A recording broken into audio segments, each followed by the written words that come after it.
It is important to start your workout in the right frame of mind, breathing correctly. The easiest way to do this is by chanting Om. Sit in any comfortable cross-legged posture on the ground, close your eyes. Breathing normally, push the air down to your stomach. Ideally, your chest shouldn't move at all. Now breathe in deeply and exhale with the Om sound. The first 3 seconds should be the vocalization of the O with your mouth open. Then close your mouth and let the sound continue for as long as your breath allows. You should feel a deep vibration running through most of your skull. Repeat thrice. Keep your eyes closed and remember to keep breathing normally in between the deep breaths before each Om recitation. Chanting Om calms you, focusing your mind inward. Uttanpadasana, the raised legs pose. From Shavasana, bring your legs together and your arms to your sides. Place your palms under your hips. Start raising both your legs without bending them at the knee. Stop at 30 degrees from the floor and hold for 5 breaths. Similarly, stop at 60 degrees and finally at 90 degrees from the floor. Hold for 5 breaths each time. Slowly release, stopping at both the 60 and the 30 degree mark. Remember to keep breathing. Uttanpadasana is very effective for the entire abdomen. It stretches out the thoracic cavity and the entire back.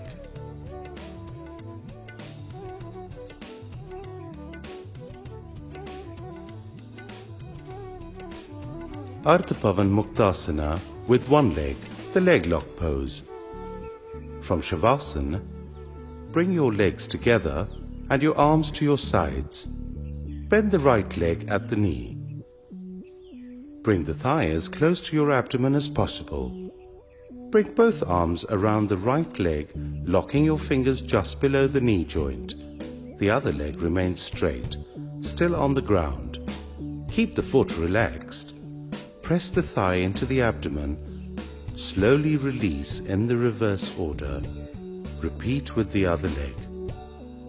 This asana is excellent for indigestion. It's a great stretch for the abdomen, the hips and the thighs, leaving the lower body turned and supple. It helps in relieving back pain and has a substantial impact on the pelvic joint. You'll already have started to notice that the exercises seem to occur in pairs. Most exercises are complementary, reversing the muscular stretches of the previous exercise, working on the complete set of muscles for each body part. Bhujangasana, the cobra pose. Turn your head so that your chin is on the ground. Bring your arms to your side, close to your body, with your hands by your chest. Bring your legs together. Inhaling slowly, raise your head. Hold this first position. Your chest should be off the ground, but not excessively so. Always remembering that your hands are there to provide support. Avoid the temptation to transfer all your weight onto the hands. Hold, relax, return to the neutral position. For the slightly more advanced variant, start the same way. This time, however, raise your head and chest as high as it will go. Keep your buttock muscles tight to protect your lower back. Your pelvis should remain on the floor. Hold and then let yourself down gently.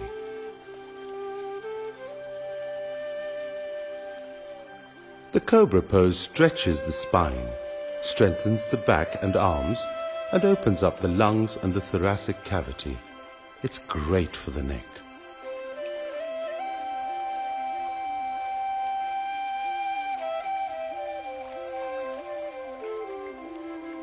Tadasana with finger lock, the palm tree pose.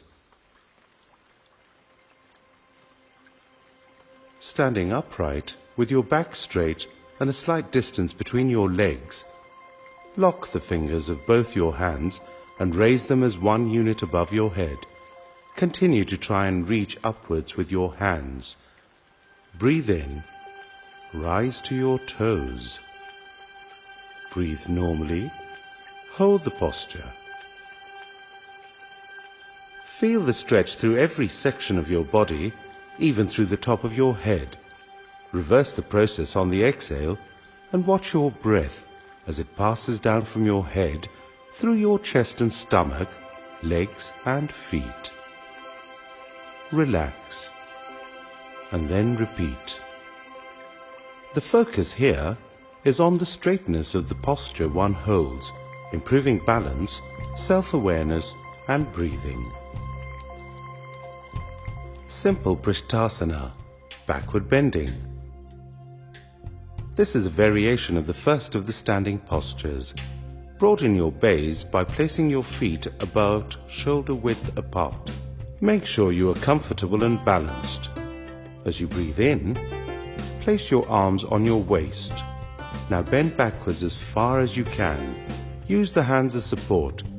Be very careful not to overbalance. Exhale and return to neutral position. Although deceptively simple, this little exercise helps greatly in flexibility, conditioning the spine and the spinal muscles, and in breathing better. It also prepares the body for all standing asanas. Utkatasana, the squat and rise posture. Stand up straight, your arms by your sides, your back straight and looking straight in front of you. Spread your legs so that they are shoulder width apart and turn both your knees so that the knees and the feet are facing outwards. Lower yourself to the floor slightly by bending your knees. Keeping your back straight, join your hands in a namaste and extend your arms above your head as far as they will go. Simultaneously, lower yourself by bending your knees further, trying to bring your thighs parallel to the ground and keep your back straight. Hold for as long as is comfortable and release the asana in reverse order. Utkatasana is hugely beneficial for the lower body, especially for women. It helps in regulating periods and in combating urinary tract infections. And regardless of gender, it's great for knee joints, the quadriceps and the calves. It reduces fat deposits on the thighs and around the waist and turns the lower stomach. It's also marvelous for turning the butt. Ustrasana, the camel pose. Sit up in Vajrasana, onto your knees, spreading them apart slightly.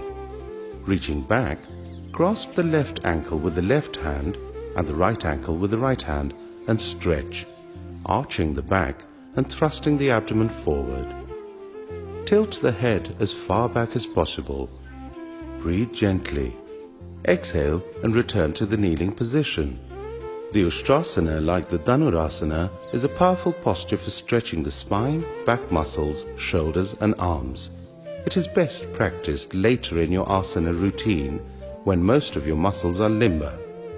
Lean forward gently and touch your forehead to the ground. Relax.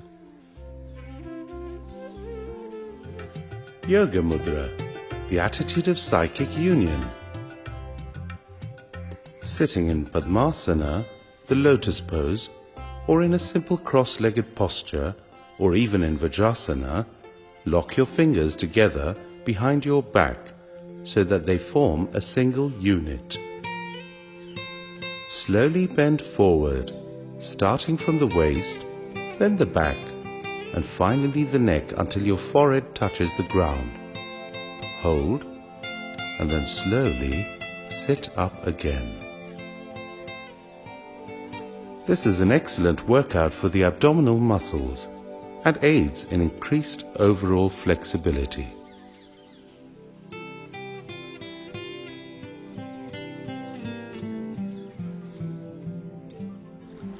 Finger lock and stretch. Raise your arms above your head. Now lock your fingers like Tadasana, stretch upwards and release.